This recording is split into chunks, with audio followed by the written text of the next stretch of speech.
Olá a todos e bem-vindos novamente ao curso Introdução à Biofotônica. Hoje a gente vai estar conversando sobre a aula de fotodiagnóstico. Bom, meu nome é Cristina Curati, eu sou professora aqui do Instituto de Física de São Carlos, da Universidade de São Paulo. Então a gente vai abordar inicialmente alguns conceitos físicos que dão base a essas técnicas ópticas para o diagnóstico. E depois eu vou entrar mais especificamente num dos métodos, que são as técnicas que são baseadas na fluorescência, para a gente poder aí discorrer com maiores detalhes nesses métodos que são aí os mais utilizados quando a gente já pensa no diagnóstico clínico. Então, antes da gente entrar verdadeiramente nesses métodos ópticos, eu vou falar um pouquinho para vocês como que um clínico, seja lá um médico ou um dentista, vai estar realmente seguindo uma sequência, né, de procedimentos para chegar ao diagnóstico de uma determinada lesão, né? Então, saber a patologia daquela lesão.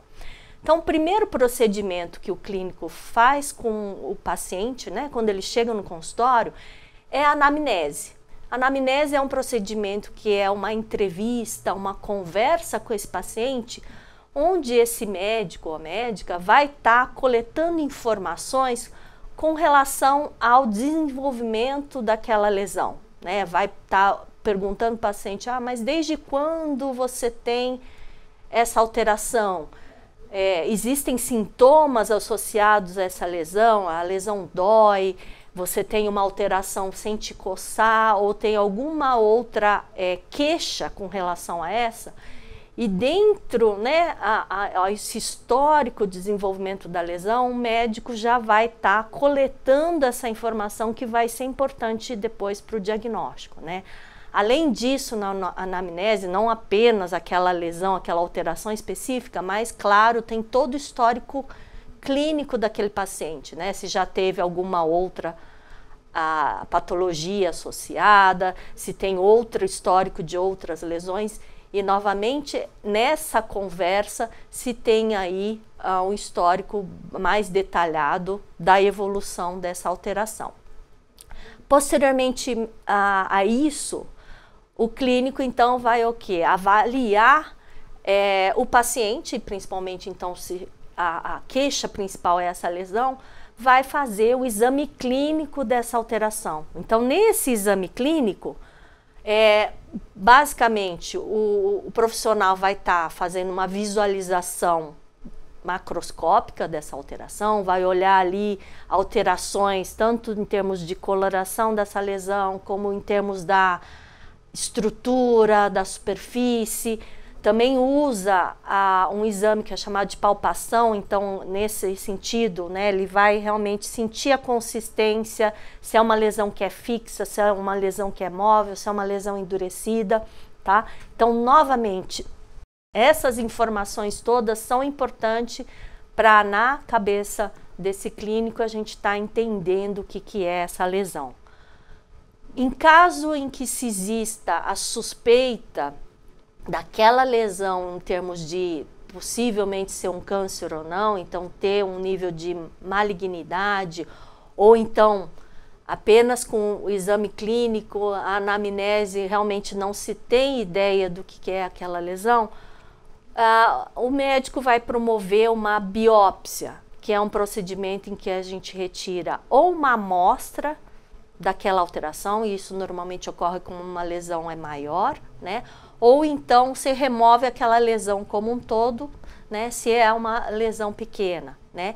E esse procedimento de biópsia, então, é uma remoção cirúrgica daquele tecido para posterior avaliação, que é chamada de histopatológica. Então, nesse caso, esse material, então esse tecido biológico é enviado para um laboratório, onde vai ser feito o processamento desse tecido, coloração, e um patologista, né, que então é um especialista em avaliar essas alterações aí celulares e teciduais, vai promover o chamado diagnóstico histopatológico. tá? Olhando, então, em microscopia, essas características detalhadas dessa lesão.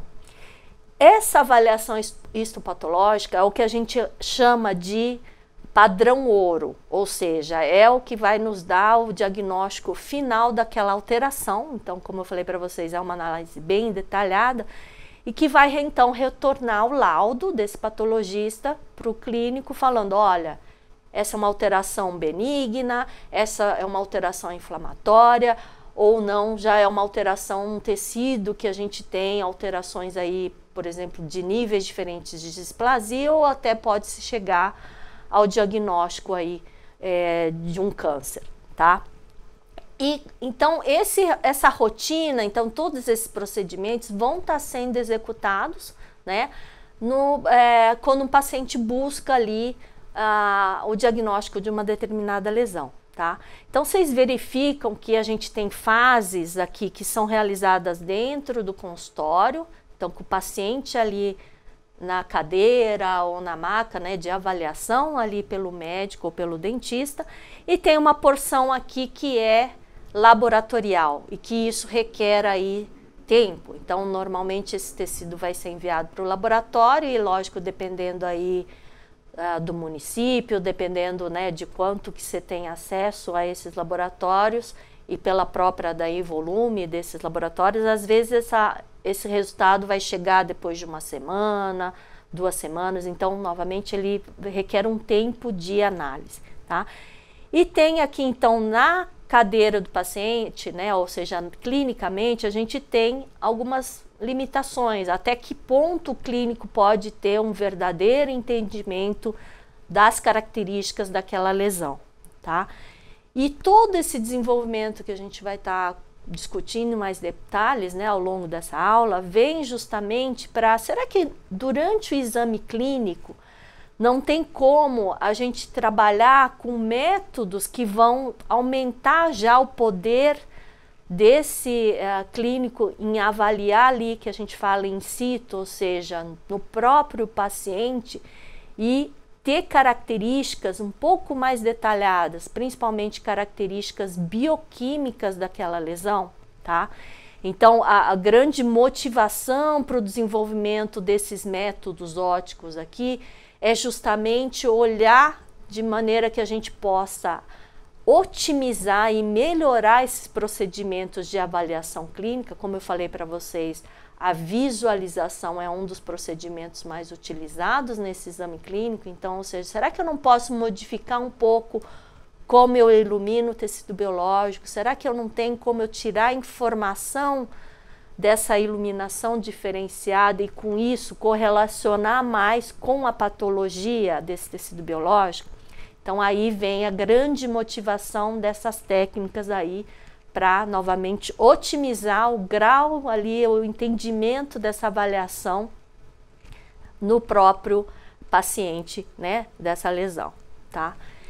E aqui a gente tem um quadrinho, né, que na verdade isso é tema de outras aulas, mas eu trago aqui novamente para a gente entender que tipo de informação a gente vai tirar utilizando esses métodos ópticos no paciente, né, de um tecido biológico, tá? Então aqui a gente tem uma representação, né, como se essa nossa caixa aqui fosse o tecido biológico. A gente sempre vai estar utilizando, então, já que é um método óptico, a gente vai estar utilizando um feixe de luz incidente, e esse feixe de luz vai poder sofrer uma série aí de fenômenos físicos que vão modificar a sua propagação e daí depois também, consequentemente, o quanto que vai estar interagindo com esses tecidos biológicos, tá? Então, novamente, eu não vou entrar em detalhes aqui, que não é o tema da aula de hoje, mas principalmente a gente vai estar utilizando, então, a informação que vem aqui da fluorescência, né? Como eu falei para vocês, são métodos ópticos que basicamente usam a fluorescência, são os que mais tem, a gente tem exemplos de uso, né, já na clínica, que nada mais é do que, uma vez que esses fótons penetraram no tecido, sofreram aí espalhamentos, né, a modificação, né, da direção de propagação dessa da luz nesse tecido biológico, eles podem encontrar componentes ali no tecido chamados fluoróforos, que vão absorver a energia luminosa, né, desses fótons e podem responder emitindo fluorescência, tá? E aí esses métodos que a gente usa baseados então na resposta por fluorescência, justamente então vai nos trazer informação dessa distribuição e dessa composição ali que eu tenho desses chamados fluoróforos aí, que são novamente moléculas ou biomoléculas que vão absorver energia luminosa e vão remitir luz também no formato aí da fluorescência. Então, esses métodos ópticos novamente vão buscar o quê? Detectar essa emissão por fluorescência e, como eu falei para vocês, conseguir correlacionar com as propriedades bioquímicas do tecido, que são importantes ali para a gente responder a nível de caracterização e a nível então de diagnóstico, né? E aqui, só para a gente trazer um pouquinho, será que então a gente já está ali num nível, digamos assim, de ficção científica isso daí? É alguma coisa que a gente pode realmente, de um método não invasivo, né? Eu vou usar a luz para coletar a informação do tecido, né? Como realmente isso pode funcionar e verdadeiramente trazer essa informação de diagnóstico, tá? E eu vou falar aqui de um método, nem tanto aí da fluorescência, mas a gente pode usar inclusive outros tipos ali de respostas. E esse método que eu acho que a grande maioria das pessoas já viu e, né, já conhece ou às vezes até já utilizou, que é chamado o oxímetro, né, que é parece um pregadorzinho que coloca aqui no dedo, e quem já reparou, na verdade, ele utiliza uma luz, né, e aí quem olhou ali com detalhe é uma luz vermelha, né, então nessa região espectral do vermelho. E do outro lado ele tem um fotodetetor. E na verdade então o caminho da luz nesse sentido vai estar, então, se a gente imaginar que o LEDzinho vermelho está nessa superfície do dedo e o detetor na outra, o que esse detetor está quantificando são justamente os fótons que conseguiram aí atravessar todos esses tecidos biológicos que formam o dedo, e vai ter uma quantificação ali de quantos fótons estão chegando. E esse gráfico aqui, justamente, traz realmente a explicação ali física do porquê que a gente pode usar, então, essa luz que está sendo transmitida num fotodetetor e daí já chegar numa resposta que a gente tem, né, no sensor, ou se esse oxímetro de pulso já, né, ligado ou transfere a, né, informação, por exemplo, para um celular, mas que tem inclusive o que? A porcentagem ali de nível de oxigenação que a gente tem no sangue, tá? E aqui eu vou explicar para vocês o porquê, como fisicamente você pode, através dessa medida óptica, chegar a essa informação, então, ali desse esse nível de oxigenação. Tá? Aqui a gente tem um gráfico, que eu estou aqui mostrando para vocês. No eixo Y a gente tem absorvância relativa em função do comprimento de onda, tá? Ou seja, em função das diferentes regiões aí do espectro da luz. Vocês estão vendo aqui, a gente tem a água, né? Se a gente pegar o principal componente ali dos tecidos biológicos, a gente tem aqui a hemoglobina, e a hemoglobina que está carregando oxigênio, né? Então ela é a biomolécula que está então levando o oxigênio, carregando, transportando ali no sangue, né? E um outro grande absorvedor que a gente tem no tecido biológico é a melanina, né? Então aqui a gente está vendo quanto novamente eu tenho de absorção em função do comprimento de onda para essas diferentes aqui biomoléculas, né? Então aqui no caso a água a gente vê que não tem tanta absorção nessa região aqui entre 400 até quase 800 nanômetros, que é uma região ali do visível, mas ela vai começar a aumentar a absorção relativa na região aí do infravermelho, tanto, né, próximo, médio e distante, com esses picos aqui de absorção da água. Já se eu olhar a melanina, vocês estão vendo aqui que ela tem absorção alta nessa região aqui visível e ela vai decaindo em função se eu vou me aproximando mais para a região do infravermelho. Mas ela tem aí uma grande absorção. E aqui se eu olhar a hemoglobina que está livre ali no sangue, ou seja, ela não está carregando oxigênio, ela tem essa curva aqui pontilhada, roxinha, tá? Então que vocês estão vendo que inclusive quando ela está com oxigênio, as duas curvas aqui são coincidentes nessa região aqui, tem uma pequena modificação aqui, mas olha quando eu olho nesse intervalo aqui entre 590, né, até mais ou menos aqui 800, eu tenho sim uma grande diferença dessas curvas de absorção nessa região espectral, né? Então o que isso quer me dizer? Que quando eu interajo ali com luz, eu entrego um feixe de luz incidente nessa região aqui, que é justamente, né, aqui na região de 650 é vermelho, eu tenho uma grande diferença relativa de absorção se a hemoglobina está livre, olha, ela, né, ela absorve mais nessa região, ou se ela está ligada ao oxigênio, tá?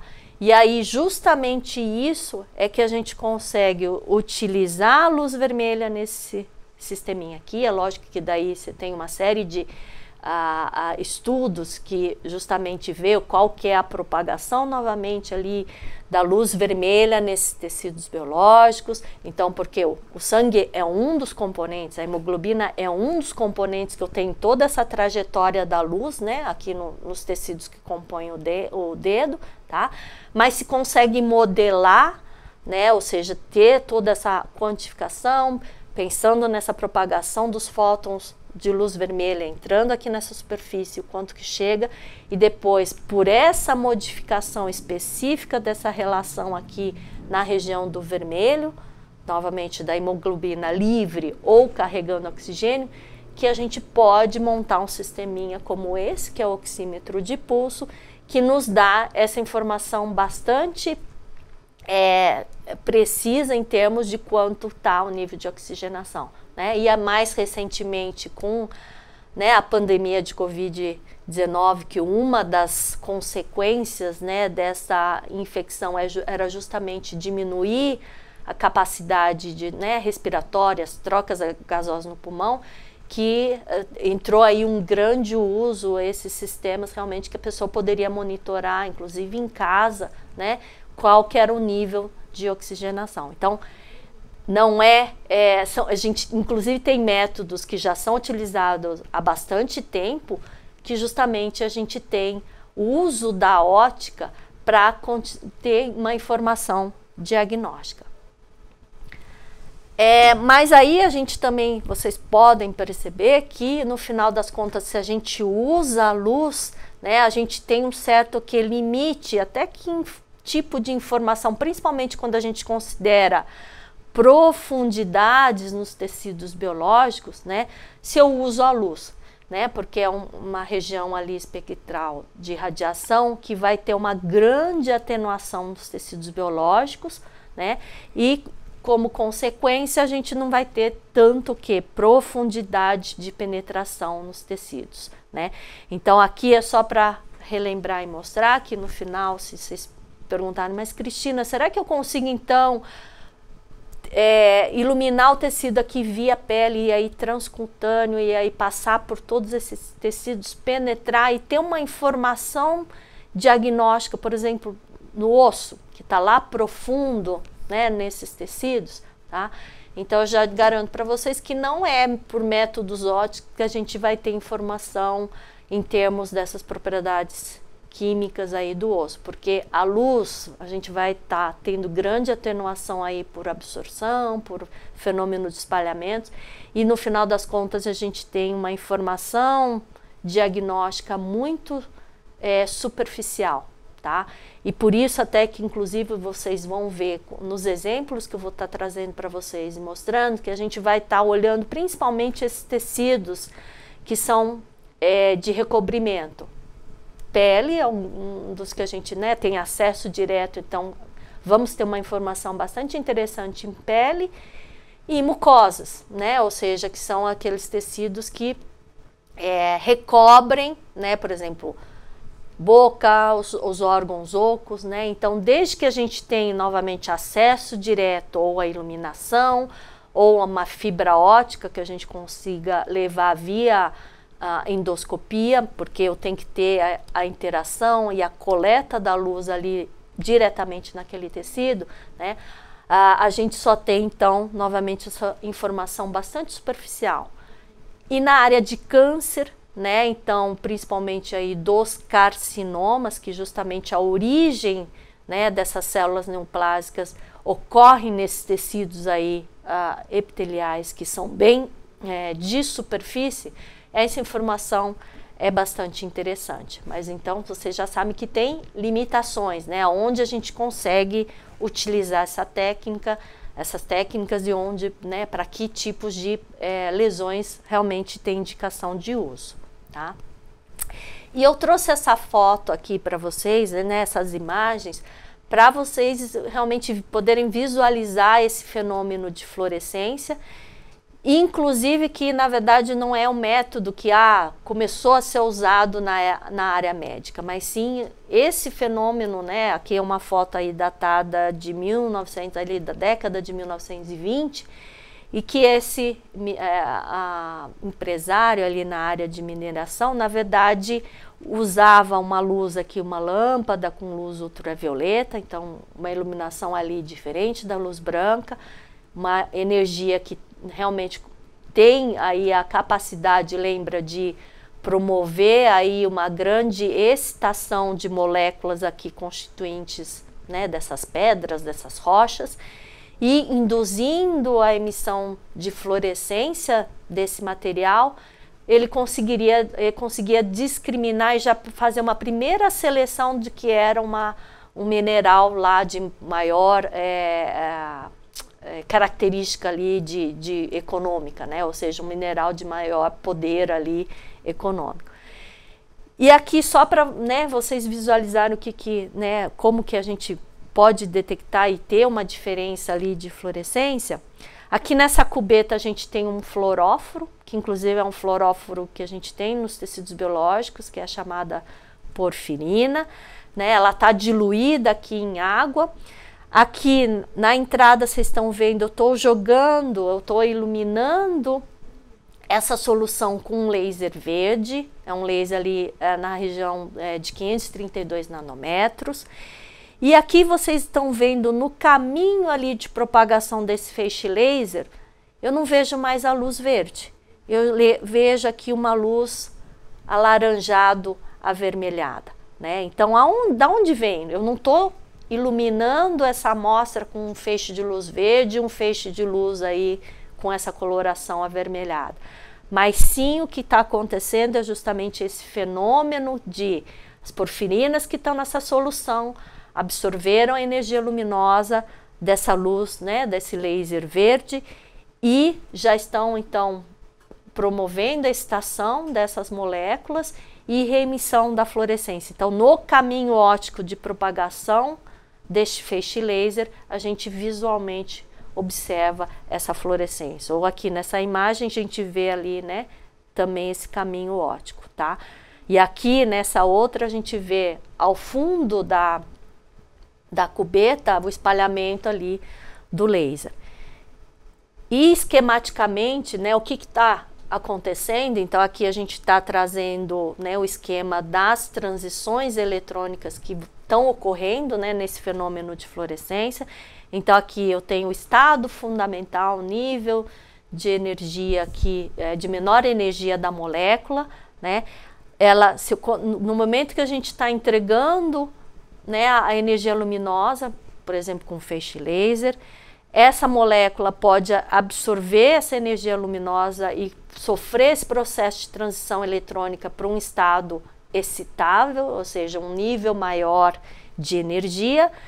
Aqui a gente tem algumas transições eletrônicas nesse nível excitado aí, singleto, por exemplo, S1, que é basicamente por vibração dessas moléculas, aí já tem um pouco de perda de energia e tem emissão de calor, mas depois, né, no menor subnível de energia aqui, ela vai decair para novamente retornar ao estado fundamental, e para a liberação dessa energia, ou para, né, conseguir ocorrer esse decaimento, a gente pode ter emissão também de luz, né, que aqui no caso é a chamada fluorescência. Desculpa, deixa eu só voltar aqui. E se eu olhar e detectar essa luz aqui está sendo reemitida, então, ou seja, se eu coletar aquela luz, por exemplo, que a gente viu avermelhada daquela cubeta, e olhar num equipamento, né, um espectrofotômetro, que novamente gera aquele gráfico. Então aqui o que a gente está observando é realmente quando a gente tem então esses fenômenos aqui de transição eletrônica, eles são bastante o quê? Característico da molécula que eu estou observando, né? O que isso quer dizer? Se eu olhar e caracterizar a absorvância daquela molécula, né, esse tipo de gráfico que eu já mostrei ali da melanina, da hemoglobina, e se eu olhar a absorvância aqui da porfirina, então aquela molécula que está naquela cubeta, a gente observa que ela tem bandas aqui de absorções específicas, né? Então ela tem uma região ela absorve bastante energia luminosa na região de 400 nanômetros, que é no violeta, e tem outras bandas de absorção bem menores que, né, essa banda aqui de Soré, mas justamente a gente usou um laser nessa região aqui. Então, né, mesmo não sendo tão ali altamente absorvedora, ainda a porfirina absorve essa região, e novamente isso é característico, né? Então essas energias, não é qualquer nível de energia que eu consigo verdadeiramente fazer essa transição eletrônica, ou seja, promover a absorção dessa molécula. Esses são níveis de energias aí quantizáveis. Então a gente precisa saber, para eu escolher qual laser excitar aquela molécula, a gente pode obter essa informação num tipo, né, num gráfico como esse, né? E aqui está a estrutura, né, dessa molécula. Então, ou seja, característica bioquímica dessa molécula, essa conformação está relacionada a uma identidade aí óptica, como que é esse espectro de absorção dessa molécula. E da mesma forma, se eu for coletar essa fluorescência, né, então essa reemissão aqui via fluorescência, e também levar isso a um equipamento que é chamado espectrofotômetro, que eu vou quantificar em termos de intensidade de luz para cada comprimento de onda que está sendo emitido, a gente tem esse gráfico para porfirina, ou seja, ela emite bastante luz nessa região aqui em torno de 620 nanômetros, e também nessa região aqui uma segunda banda aí quase 670 nanômetros. E justamente a composição desse espectro que dá aquela coloração que a gente viu ali na foto meio avermelhado, tá? Então isso quer dizer que eu posso, se eu não souber qual que é aquela molécula presente naquela cubeta, eu posso depois, se eu coletar aquele espectro e olhar, chegar à conclusão que é uma porfirina, porque novamente isso aqui é bem característico de uma determinada estrutura química. Então, com um banco de dados, né, existentes que a gente tem em termos de fluoróforos ali biológicos ou de uma característica toda de um tecido, você pode usar esse tipo de informação para conseguir ter a informação então não invasiva por esse método óptico de que tipo de moléculas ou fluoróforos ali estão presentes naquele tecido biológico.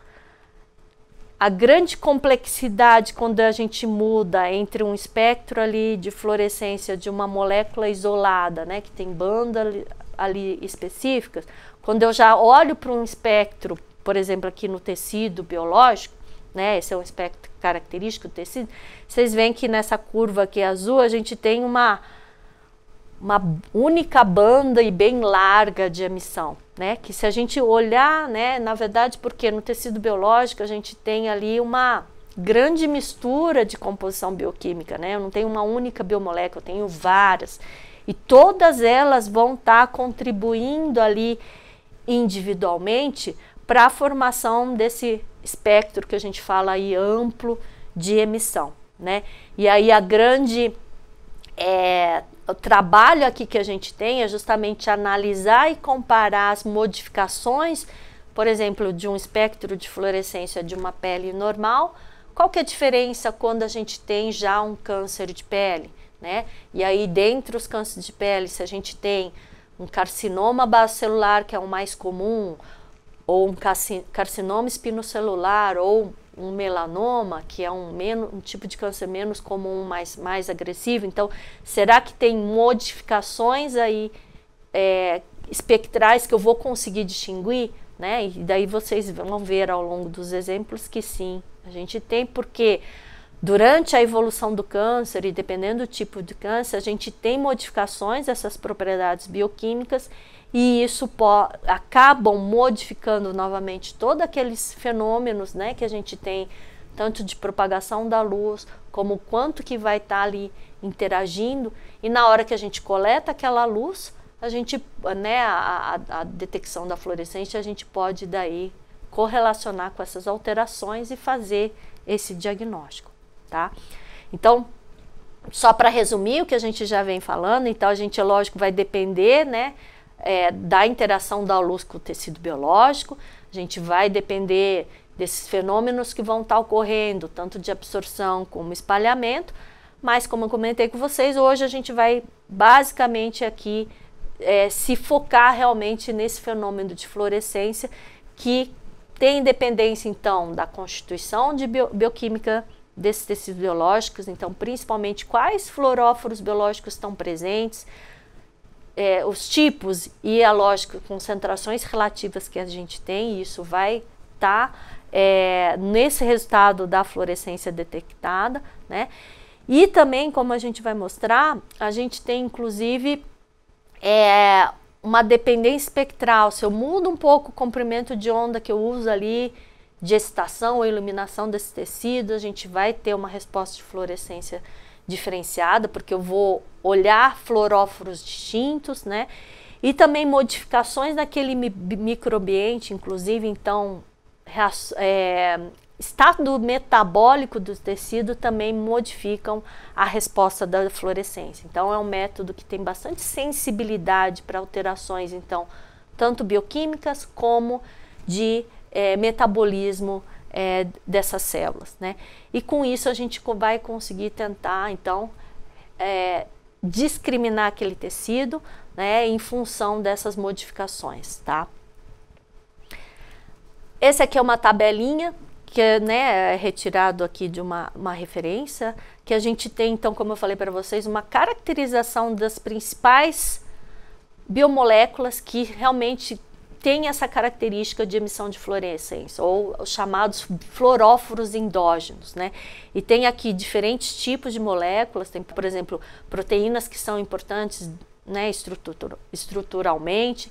Vocês estão vendo aqui a porfirina, que eu mostrei para vocês naquela foto, né? A porfirina é interessante, inclusive, que ao longo do desenvolvimento do câncer, a gente, principalmente ali dos carcinomas, a gente tem um aumento da concentração relativa da porfirina nesses tecidos.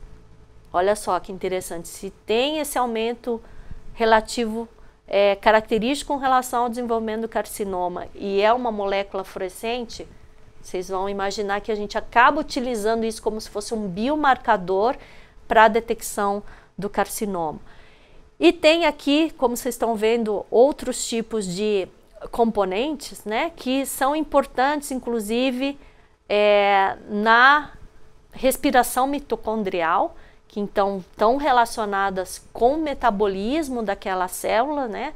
E justamente também tem características de serem fluorescentes, né? De serem fluoróforos. Então a gente pode, como eu falei para vocês, ter informações metabólicas pelo balanço da presença dessas moléculas numa investigação aí, então, utilizando esses métodos ópticos por fluorescência. Então aqui vou mostrar, né, também que a gente pode também não só ter a informação por fluorescência, mas também uma informação aqui só por refletância difusa.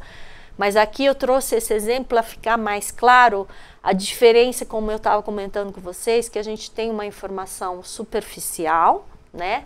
Aqui é uma mucosa e é uma imagem aqui do meu lábio inferior, então da mucosa aqui do lábio inferior, e que dependendo do comprimento de onda de excitação que a gente usa, a gente vai ter maior ou menor atenuação nos tecidos biológicos, tá? Aqui é o mesmo campo de visão, então na verdade a gente usou um sistema que eu apenas ia mudando o filtro para selecionar que cor eu queria iluminar o tecido. Então novamente isso aqui é mucosa. Aqui eu estou olhando a refletância difusa ocasionada por iluminação azul, né? Então aqui está na região mais ou menos dos 420 nanômetros. Aqui a refletância na região do verde, 530 nanômetros, e aqui na região do vermelho, ali em torno de 650 nanômetros. E aqui esse padrão que a gente está vendo e a visualização é basicamente da vascularização que a gente tem na mucosa, né? Lembrando que a hemoglobina ela é altamente absorvedora nessa região do visível, né? E aqui, como vocês podem ver, eu tenho padrões diferentes da vascularização que eu estou observando. E isso advém justamente com essa conversa que a gente está tendo, que eu tenho a atenuação diferente em função do comprimento de onda que eu estou utilizando.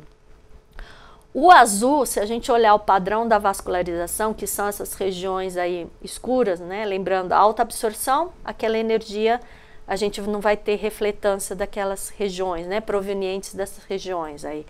Então a gente vê calibre desses vasos bem pequenos, são vasos aí bem finos, mas a gente vê uma grande densidade desses vasos, uma grande aí vascularização. Se eu vou para o verde, lembrando, o verde é uma luz que tem menos absorção ali pelas moléculas biológicas, então atenua menos, vai um pouco mais profundo. E é justamente isso que eu vejo. Começo a ver aqui vasos com maiores calibres, ainda vejo esses vasos com pequenos calibres, mas se olhar a densidade tá menor do que quando eu vejo na iluminação azul. E se eu vou então aqui para a vermelha, vejo pouquíssimo desses microvasos que estão mais na superfície, e eu vejo mais esses vasos da maior profundidade, que são vasos calibrosos. Então isso aqui só mudando a visualização, né? E aqui é por método de refletância difusa, a gente já tem uma informação em profundidade dessa mucosa. E se eu trouxer aqui para vocês só um desenho esquemático de como realmente a gente tem, por exemplo, aqui na mucosa, qual que é a característica dessa rede vascular que a gente tem? A gente tem justamente menor concentração desses vasos, mas vasos mais calibrosos que estão aqui na profundidade, e se a gente olhar mais para a superfície, essa rede vascular começa a ter várias ramificações, né? Então aumenta a densidade de vasos, mas esses vasos são menos calibrosos, eles têm menores diâmetros. Então isso, né, esse imaginamento óptico, olhando com diferentes cores, o que eu tenho aqui como alvo, o que forma essa minha imagem é uma superfície, né, uma região mais superficial do tecido. Aqui no verde eu estaria numa região aqui intermediária, e no vermelho eu estou numa região mais profunda, tá? Então mostrando aí nessa capacidade de apenas modificar parâmetros de radiação e como então a gente detecta essa luz, que informação que a gente tem inclusive, né, em profundidade, tá? Mas só voltando então, tema principal dessa aula, a fluorescência, né? Então a gente vai olhar, na verdade, essa luz aqui, que novamente a gente teve uma luz incidente, fez as transições eletrônicas de diversas biomoléculas que estão presentes nos tecidos biológicos. Aqueles que são fluoróforos vão reemitir luz, né, reemitir fluorescência, e a quantidade de luz, na verdade, que saiu aqui pelo tecido, por isso que está representada aqui, é essa que verdadeiramente a gente vai detectar, seja para fazer uma foto, seja para coletar via uma fibra ótica e ir para um sistema de espectroscopia e analisar, né, via gráfica o padrão de fluorescência, tá? Então vou começar com as imagens que a gente chama de campo amplo de fluorescência, tá? E aí principalmente a motivação nesse caso é quando a gente tem lesões que a gente chama subclínicas ou lesões ocultas, um carcinoma ali que está em desenvolvimento inicial, ou no caso aqui, por exemplo, uma região bem posterior ali, essa é uma região que a gente chama ventrilateral da língua, mas uma região bem posterior. Então você imagina esse paciente ali na cadeira do dentista, né? Aqui vocês estão vendo projetada já uma foto ampliada, né, para a gente visualizar, né, com uma iluminação branca. Mas imagine como é limitado, digamos assim, né, esse exame clínico desse paciente na cadeira. E quando a gente tem, né, a visualização branca, às vezes esse contraste pode não ser tão esse contraste pode não ser tão importante que a gente pode perder né, uma lesão que já ali tem uma alteração, né, maligna, por esse tamanho pequeno e por não ter aí grandes alterações, tá? E a imagem convencional que a gente tem nos consultórios com luz branca, né, é realmente de uma série ali de refletância ali difusa com a luz branca, mas lembrando, a gente não tem tanta informação bioquímica do que quando a gente olha o mesmo tecido, mas através da fluorescência, tá? Então, aqui estou mostrando então uma foto com câmera digital, mas, né, já com uma ampliação. E agora eu vou mostrar para vocês uma sequência de imagens que foi utilizada com um sistema que a gente sim consegue tirar a imagem, mas somente a imagem por fluorescência, tá? Então aqui vocês estão vendo aí nesse sistema, aqui estamos com luz branca convencional, é diferente da máquina ali digital, tá? Mas é a mesma região aqui que tem uma alteração, tá? Aqui nas fotos que vocês estão vendo nessa coluna aqui da direita, na verdade é o que a gente chama região contralateral, ou seja, é o mesmo paciente, estamos na língua, mas é uma região que eu não tenho aquela alteração, e a gente usa aquela como um padrão, né? Então, tecido normal, da mesma região anatômica, para a gente comparar esse padrão aí, tanto na iluminação branca como da fluorescência. Aqui vocês estão vendo que essa região aqui é mais ou menos aqui, tá? E inclusive essa área aqui tem. E nesse padrão de fluorescência, a gente começa a ver que o tecido floresce distinto, né? Aqui a gente tem o quê? Uma diminuição da fluorescência nessa região aí do tecido. Se eu olhar novamente a região normal, contralateral, eu tenho um nível de fluorescência maior. Aqui a diferença, essa sequência aqui de fotos, as duas são fluorescência. Aqui eu mudei, lembra que eu falei que a gente pode observar maior ou menor contraste se eu mudar a estação? Aqui a gente fez isso. Aqui é uma estação em torno aqui de 405 nanômetros, aqui já é indo um pouco mais ali para 420 nanômetros, tá? E olha como modifica, né? Aqui eu vejo mais fluorescência, inclusive mais indo para a região ali do vermelho.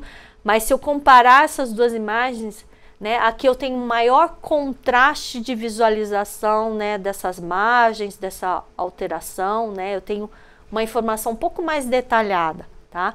E aqui novamente a região contralateral, tá? E aí o que a gente faz, né, nessas várias imagens? Então, aí a gente precisa saber se é verdadeiramente aquela alteração. Lembra que eu falei para vocês que o diagnóstico padrão ouro é o histopatológico, né? Então, isso para a gente correlacionar, né, essa lesão tem que ser removida, bioquimicamente, né, na histologia a gente vai ver o padrão morfológico dessas células, tá? E aí vai ter o diagnóstico final, tá? Então aqui uma outra região, aqui é na comissura labial, mucosa bucal, aqui é o cantinho aqui da boca. Um padrão aqui de fluorescência, aqui é a imagem luz branca, aqui a gente mudou um pouco, mesmo a luz branca mudando polarização, a gente vê até um contraste maior, não vou entrar aqui em detalhes, né, mas também um outro método que a gente pode, e que vocês podem verificar, né, aumenta o contraste de detalhamento, né, dessa lesão. E aqui as imagens de fluorescência, novamente com 2 comprimentos de ondas de excitação, né, mas aqui a gente vê com maior contraste, que inclusive parece que a lesão é maior do que a gente inicialmente via na iluminação branca, né? A gente veria com mais detalhe aqui esse carcinoma, mas olha na fluorescência a gente tem realmente, parece que a lesão era maior do que era, né? Na luz branca. Aqui uma outra região que é o palato, o céu da boca, né? Aqui inclusive na mesma foto a gente tem um padrão normal e aqui é o padrão, né, a lesão verdadeiramente, luz branca, e aqui até a gente tem uma terceira excitação para comparar, né? Então essas três, B, C e D, são imagens de fluorescência e a gente sempre vê esse padrão, ou seja, a lesão tem uma diminuição da emissão de fluorescência comparada com o tecido normal, tá? Ou seja, tem ali uma alteração que novamente está modificando como a luz propaga nesse tecido, como interage, e isso está sendo refletido nessa imagem de campo anti-fluorescência. Então, nesse estudo, é lógico, então, que eu falei para vocês, essas lesões foram, né, removidas, foi feita a patologia, e aí depois a gente vai trabalhar nessas imagens digitais, porque em cada pixel aqui, a gente tem a intensidade de fluorescência dividida nos 3 canais, né, RGB, vermelho, verde e azul, e a gente pode ter, então, para cada pixel que forma essa imagem digital, né, e depois correlacionar, então, com a lesão e com a patologia, o que essa informação traz de diagnóstico, tá? Mas deixa eu explicar para vocês nesse esquema por que no carcinoma a gente tem uma diminuição da fluorescência. Então aqui a gente responde bioquimicamente por que isso está ocorrendo, tá? Aqui é um desenho esquemático do que seriam essas estruturas aí teciduais de uma mucosa normal. Então a gente tem primeiro o tecido epitelial, aqui a gente tem a membrana basal, né, desse tecido epitelial. Aqui a gente já entra em tecido conjuntivo, onde a gente vai ter os vasos, né, as artérias, né, e aí aqui também a estrutura de sustentação desse epitélio, que a gente tem muito ali proteínas como a colágeno e elastina, são proteínas estruturais, tá? Aqui vamos olhar a fluorescência de uma mucosa normal, né? Então a gente usando ali a luz na região do violeta ou ultravioleta, a gente tem caracteristicamente uma grande fluorescência na maior parte na região espectral do verde, né? E ela advém, como eu estou mostrando aqui esquematicamente, principalmente, lembra, né, daqueles fluoróforos biológicos, o colágeno contribui muito para essa grande fluorescência na região verde, né? Porque ele está ali, ele é um fluoróforo altamente fluorescente, e quando a gente caracteriza a fluorescência do colágeno, ele vai ter bandas ali de emissão na região verde. No carcinoma, e aqui vocês estão vendo porque que a gente já está, ele tem uma estrutura diferente, essas células estão alteradas, né? Tem compostos distintos ali, bioquímicos nesse tecido, mas o que é realmente característico do câncer é que ele rompe essa membrana basal, né? Então aquelas células, além de estarem alteradas, elas começam a invadir tecidos, né? Então essas células não deveriam estar presentes nesse tecido conjuntivo, né? E isso é característico, né, do câncer, né? A gente tem um crescimento descontrolado, essas células são alteradas e eles começam a invadir tecidos adjacentes. Mas para essas células conseguirem invadir o tecido adjacente, elas começam o quê? Produzir uma enzima que começa a quebrar justamente ligações cruzadas dessas fibras colágenas. que lembram, são proteínas estruturais que mantêm a estruturação desse tecido, né, desse tecido conjuntivo. E isso, deixando então esse tecido mais frouxo, realmente permite que essas células do carcinoma invadam esses tecidos adjacentes. Lembrando, colágeno é altamente fluorescente e no verde. Se começa a quebrar essas estruturas dessas fibrinas colágenas, a gente começa a ter o quê? Diminuição, aquele colágeno, aquela proteína para de emitir na região, né, de ter essa característica de emissão de fluorescência, tá? Então, no final das contas, quando a gente olha a fluorescência advinda de um carcinoma, por esse mecanismo todo que eu expliquei para vocês, a gente tem aí uma diminuição geral da fluorescência do verde, e isso vai estar correlacionado então com aquelas características que a gente viu na foto, né, na imagem por campo amplo. O segundo fator que eu falei para vocês, que daí não altera na região do verde, mas começa a alterar na região de emissão do vermelho, é justamente a porfirina, que eu já dei um spoiler para vocês, eu comentei que ela começa a aumentar a concentração relativa de porfirina nos carcinomas. Vocês lembram que a porfirina emite na região do vermelho. Então, começa a aumentar ou tem mais fluorescência numa região espectral do vermelho que numa mucosa normal não estava ali evidente. Então, se eu olhar e ver o balanço dessas fluorescências, né? Então, comparar numa mucosa normal, eu vou ter bastante emissão de fluorescência no verde e pouca ou quase ausente fluorescência no vermelho. No carcinoma, esse balanço vai estar alterado. Eu diminuo a fluorescência na região do verde e eu começo a aumentar a fluorescência na região do vermelho. Então, lembra que eu falei para vocês, cada imagem, de cada pixel, a gente pode tirar a informação de intensidade de fluorescência na região do vermelho e na região do verde. Então, a gente pode fazer ali, tirar um parâmetro que é justamente uma emissão ali, intensidade normalizada que a gente tem na região do vermelho e na região do verde, que está correlacionado com o desenvolvimento do carcinoma, e quando a gente fazer essa quantificação, né, quando a gente fizer essa quantificação e olhar esses parâmetros, a gente vai ver que imagens ali de fluorescência de um tecido normal, né, vão ter uma distribuição aí dessa razão de fluorescência vermelho e verde diferente de alterações como displasia e câncer, né? Então, displasia ao longo desse desenvolvimento, né, é uma lesão que é potencialmente malignizável.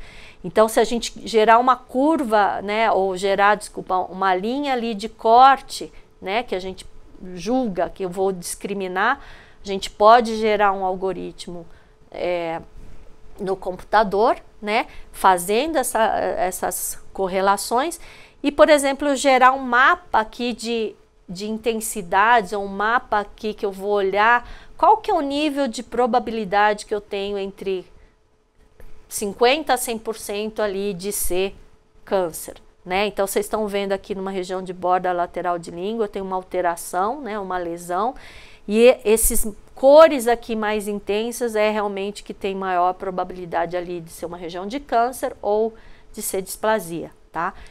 E isso a gente tem realmente que, mesmo numa única lesão, a gente pode ter padrões histológicos distintos, né? Eu posso ter ali uma displasia severa, eu posso já ter um carcinoma, eu posso ter inclusive uma região ainda de mucosa normal, tá?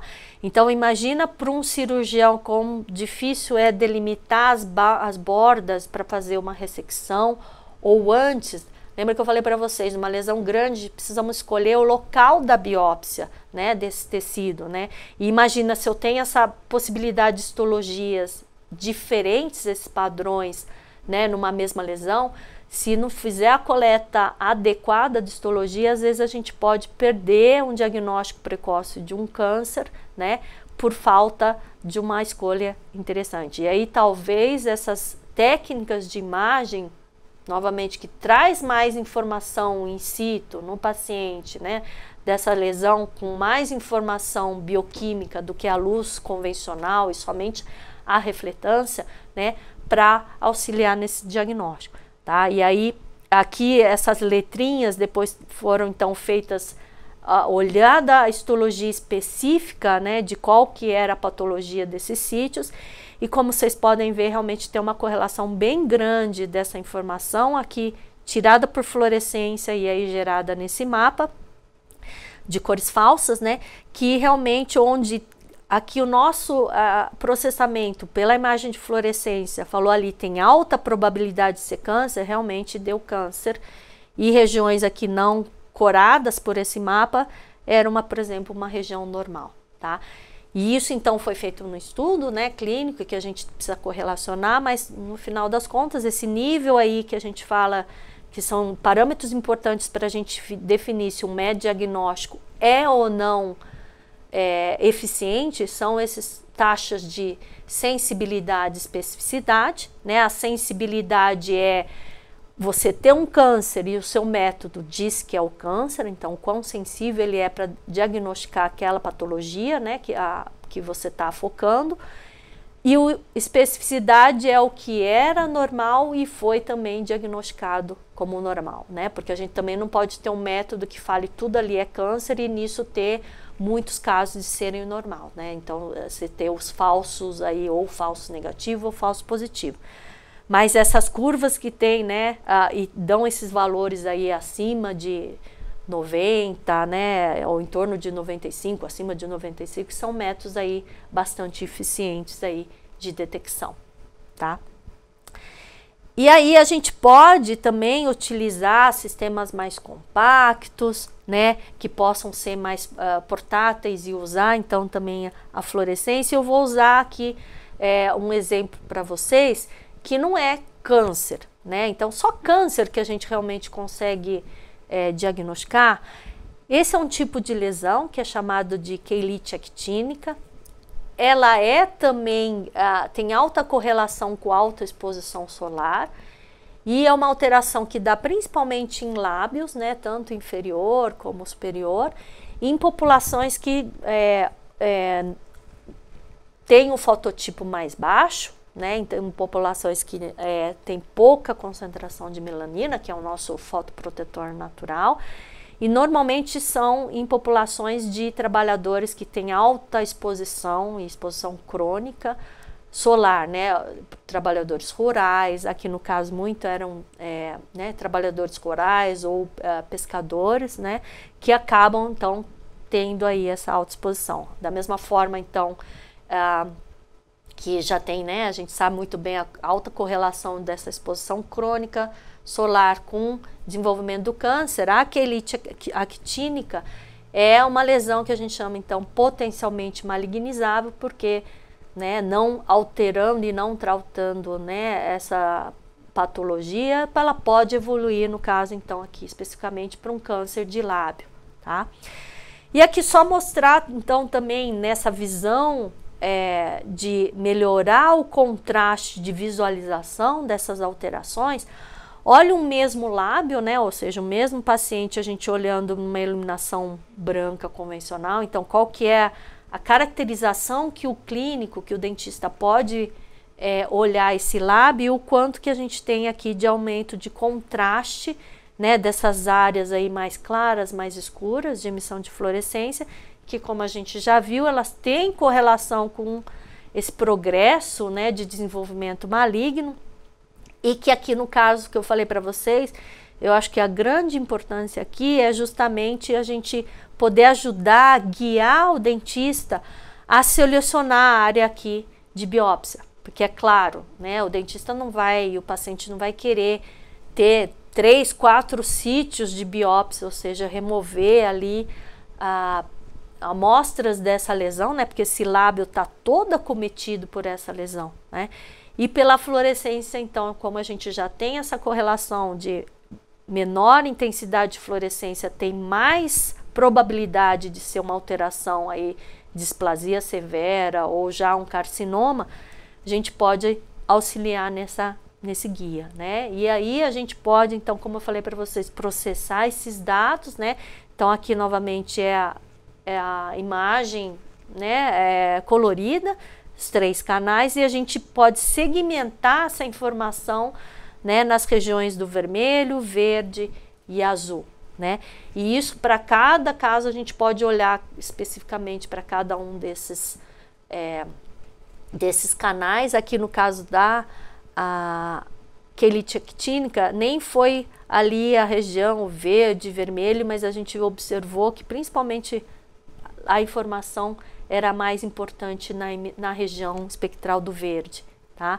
E aí a gente pode usar métodos aí de processamento de imagens para olhar como que está a classificação dessas intensidades de fluorescência, essa distribuição, gerando esses mapas para a gente ver como que é a distribuição dessa intensidade de fluorescência, por exemplo, aqui no canal verde, e que é o padrão de um lábio normal e um lábio com quelite actínica, né? Pode usar, então, aqui no caso, esse processamento analisando a entropia, mais ou menos para a gente ver que é uma característica que a gente estava vendo, que a fluorescência do lábio normal é muito mais homogênea nesses níveis aí, tanto espectrais como de intensidade. Então, como quantificar isso, né? Esse é um tipo de processamento, analisar a entropia, então, desse padrão aí, né, das variações que você tem em cada pixel dessa lesão, e isso gerando, então, medidas, né, realmente valores quantitativos dessas modificações, né.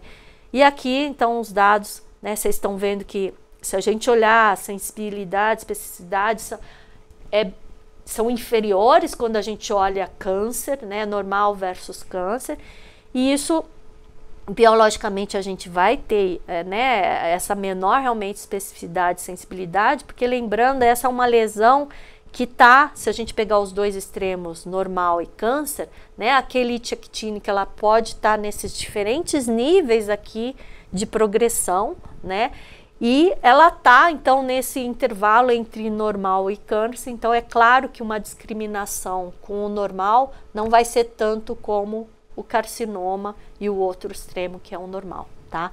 Mas aí eu acho que, como eu comentei com vocês, esse tipo de imagem, eu acho que a principal aplicação e a principal indicação é trazer ali um auxílio para o clínico na localização e na seleção do sítio de biópsia, e não tanto para fechar o diagnóstico aqui realmente daquela patologia principal daquela lesão. E aqui mostrando pele, tá?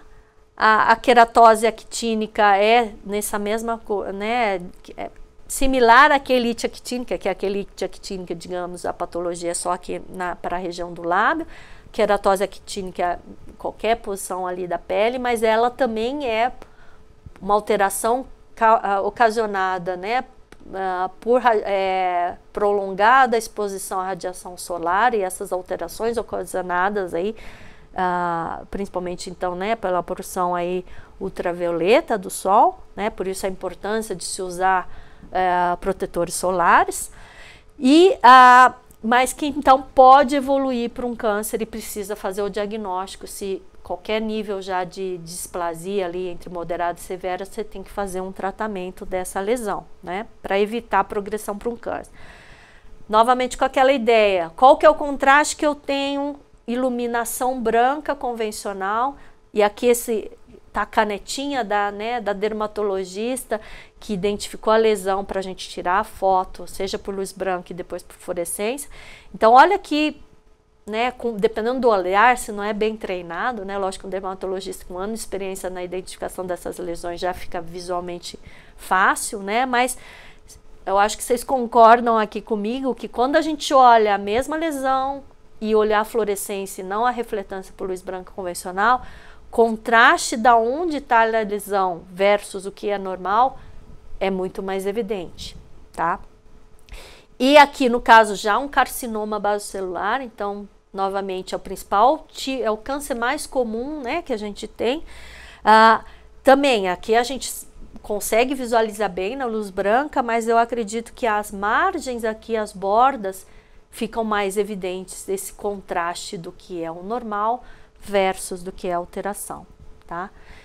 E aqui no caso de pele, eu acho que a aplicação mais interessante, mais relevante que a gente tem da imagem de fluorescência por campo amplo é para uma primeira exclusão entre características aí clínicas de alterações, se é ou não um melanoma, tá? Então aqui é a imagem de luz branca convencional, sem uma ampliação, né? Então essa é uma alteração ali, né, que depois foi diagnosticada como queratose seborreica. Essa é somente uma alteração que tem ali um crescimento, uma pigmentação, mas ela é benigna, então ela não tem que sofrer nenhum tipo de cirurgia, remoção dessa mancha, tá? Aqui é olhando essa queratose actínica com um equipamento que os dermatologistas têm, que é chamado de dermatoscópio. Então eles já têm uma ampliação, né? E aqui está uma luz branca desse dermatoscópio, mas você olha com muito mais detalhes e aí você tem esse padrão que o dermatologista clinicamente, né, com o dermatoscópio fala, isso aqui é uma queratose seborreica, isso não é um melanoma, tá? E isso aqui é a nossa imagem de fluorescência campo amplo, né? Não tem, né, a magnificação aqui que tem é do sistema ou a câmera digital ou o celular, né, que você utilizou para coletar essa informação, tá? E aqui o que a gente vê? Já no dermatoscópio, vocês estão vendo esses pontinhos um pouquinho mais claros, né? Ele é uma estrutura que existe, né, nessa alteração, que são chamados de pseudocistos córneos, né, que tem essa composição e dá essa característica ali mais esbranquiçada, que na imagem de fluorescência vocês estão vendo, né, essa mancha aqui escura, ela fica bem negra, ela é altamente pigmentada, né, então ela tem pouca, né, emissão de fluorescência, mas esses pseudocistos córneos, eles são altamente fluorescentes e a gente vê dentro dessa mancha enegrecida, esses pontos que têm alta fluorescência, tá? E isso vem, então, novamente, característico da composição dessas estruturas córneas, né, que tem essa alta fluorescência nessa região também ali do verde, né, mais ou menos a mesma região ali do colágeno.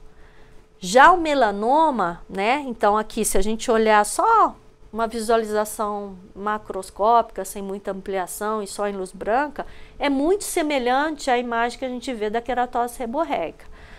Novamente aqui no dermatoscópio, né? Então aqui o dermatologista já vai olhar que não é uma queratose seborreica, né? E precisa então fazer, digamos, o diagnóstico patológico, que é o diagnóstico ouro, que é fazer a análise histopatológica. E a fluorescência também, então, não tendo, né, aquela estrutura dos pseudocistos córneos, esse é o padrão que a gente vê da fluorescência, que é realmente a ausência aí de emissão dessa alteração. Então, aqui o que a gente está trazendo, que basicamente esse dispositivo de imagem por fluorescência de campo amplo traz essa mesma informação aí que o dermatoscópio, sem fazer uso aí de amplificação, e que poderia realmente auxiliar nisso que a gente está falando aqui, em termos de já rapidamente excluir uma lesão por melanoma. A grande ali importância, né, e aqui só outros casos, né, mostrando aqui pareado, né, que a gente tem esses comportamentos se repetindo aí, né, para distinção. Principalmente porque, né, a gente sabe que, principalmente, né, aqui Brasil, país de dimensões aí continentais, a gente tem uma grande variabilidade de acesso à população a centros aí mais especializados, né, de oncologia. Então imagine o quanto que vai aumentando a fila de espera. Às vezes, se um clínico geral indica uma queratose seborreica, para lá fazer um diagnóstico se é um melanoma ou não, né? E nisso a gente vai possivelmente retardar um diagnóstico de um paciente com melanoma, e isso tem consequências bastante grandes, porque é uma lesão que aí tem um alto grau aí de metástases, né? Então que a gente tem que intervir, né? Esse paciente tem que ser tratado aí, o ideal, em estágios iniciais. E usando um sistema como esse, que não precisa ser usado por um dermatologista, pode ser usado inclusive, né, por profissionais aí da enfermagem, rapidamente, para justamente fazer uma varredura completa, né, do corpo do paciente. Você pode, né, olhar e já descartar aí possivelmente o melanoma, e isso contribuindo, digamos assim, toda a logística que a gente tem no atendimento aí à saúde, principalmente SUS. Aqui eu vou passar um pouco mais rapidamente, mas usando um outro método também da fluorescência, mas aí a gente já olhar uma outra informação, que é o tempo de vida da fluorescência, né? E o que seria isso? A gente tirar a informação não só espectral, né? Onde aquele fluoróforo, né? Ou aquele tecido está emitindo, mas a gente consegue definir, quantificar quanto tempo demorou para aquela emissão de fluorescência ocorrer, ou seja, aquela transição do nível eletrônico excitado para o fundamental, né? Dada a excitação, quanto tempo demorou para aquela reemissão de fluorescência. E isso, né, vou falar para vocês, é uma informação um pouco mais detalhada, né, do microambiente em que aquele fluoróforo está presente, né? Então a gente tem informação, inclusive, mais específica, não apenas ali na dependência de concentração, se ele está ou não presente, mas como está aquele microambiente, né? Então tem inclusive uma informação mais metabólica do que apenas a fluorescência que a gente fala, né, estática, que a gente não tem essa informação, essa resolução temporal. Então isso facilita a gente inclusive discriminar se é uma alteração que tem ali, por exemplo, bastante hemoglobina, as inflamações, alterações inflamatórias, que também, é lógico, se tem mais absorvedor ali, a própria emissão de fluorescência vai ser absorvida ainda dentro do tecido e pouca luz fluorescente vai sair daquele tecido e poder ser coletada por imagem, né? Então isso às vezes dá os chamados aí falsos positivos, né? Se a gente só depender de intensidade de emissão dessas fluorescências. Então esse é um sistema, né, montado, e aí a gente gera outros tipos de informação, mas é uma imagem de campo amplo, e aí aquele pixel, né, além daquela informação que eu mostrei das outras imagens, ela tem, como vocês estão vendo aqui, inclusive o tempo de vida, então, que essa fluorescência foi emitida, e isso tudo traz informações adicionais, que também, né, a gente olha diferentes tipos, né, aqui de lesão, desculpa, isso aqui é só o processamento, mas a gente olha o padrão melanoma, queratose seborreica, nevus displásico, que também ele não é um câncer, né? Então também, mas se eu só novamente olhar intensidade de fluorescência, eu posso ali confundir, né, com melanoma. E esses dados todos, eu vou correr aqui, não vou detalhar, né?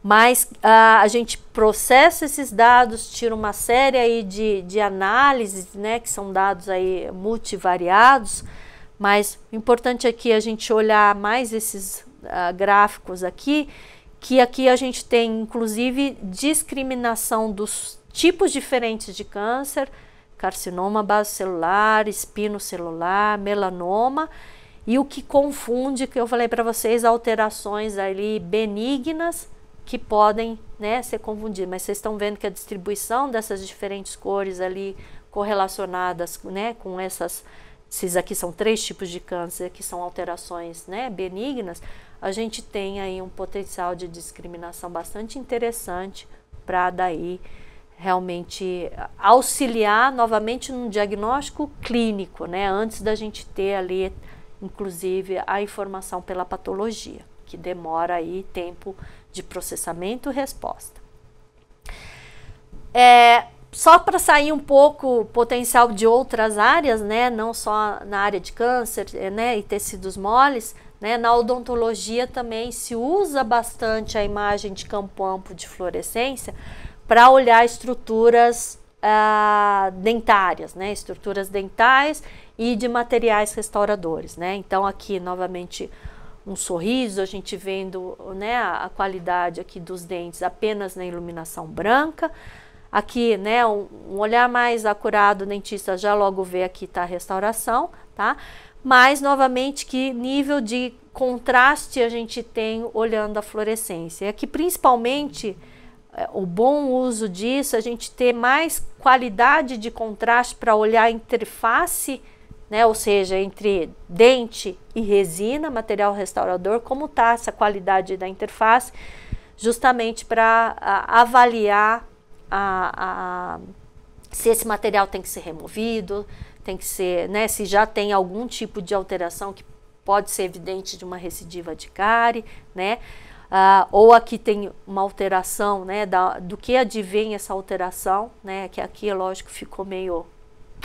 O lábio tá, mas tem essa alteraçãozinha aqui, então será que isso aqui já é uma alteração de processo de cárie, né? Então, né, associado aqui vocês veem no branco aqui, uma gengiva tá mais inflamada, então, novamente, é trazer para o cirurgião dentista mais uma informação para que tudo isso ali na clínica pode ajudar ali a ele ter o diagnóstico e o segmento que tem que dar ali, aqui no caso mais para esses tratamentos de restauração, né?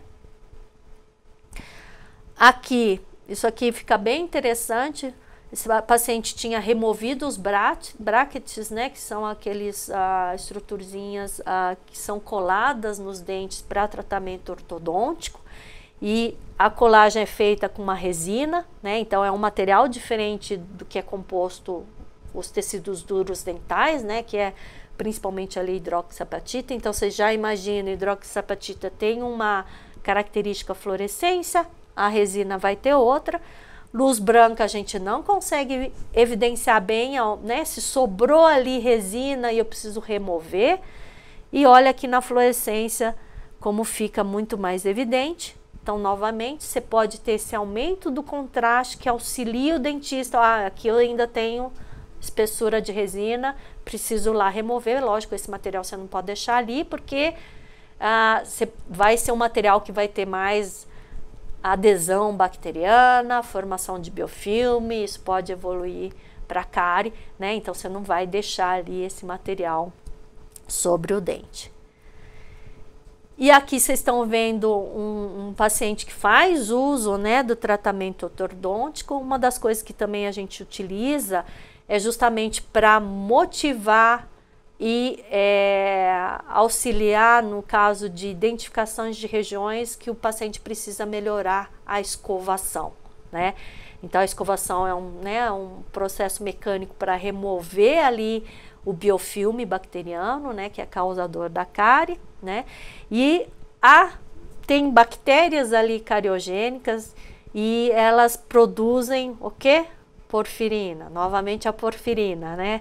E que, vocês lembram bem, a porfirina tem essa fluorescência avermelhada, então a gente pode usar isso nessas regiões. Vocês estão vendo aqui uma fluorescência mais avermelhada, ela não é do material, né, ali do fio ortodôntico, não é bract, não é, ó, vocês estão vendo até aqui resina ali excedente da colagem, né? Ela vem justamente da porfirina. E se tem porfirina, isso quer o quê? Dizer que tem bactérias, né, que estão aderidas, né, a essas estruturas aí do dispositivo ortodôntico, e que então você mostra para o paciente, aqui é uma região que você precisa melhorar a escovação, tá?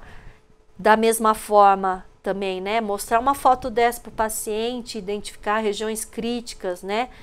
Vocês estão vendo que principalmente esse paciente está com problema aqui, né? Falta de uso de fio dental, né? Para justamente remover esse biofilme que vai se formando entre um dente, né? Entre um dente e o outro. E aqui na luz branca ou na fluorescência, aqui fica mais evidente, porque esse contraste justamente dessas regiões aí mais alaranjadas com relação à fluorescência do dente, fica muito evidente para ele localizar. E você pode, inclusive, então daí vai fazer, né, ensinar o paciente a fazer o bom uso aí do fio dental.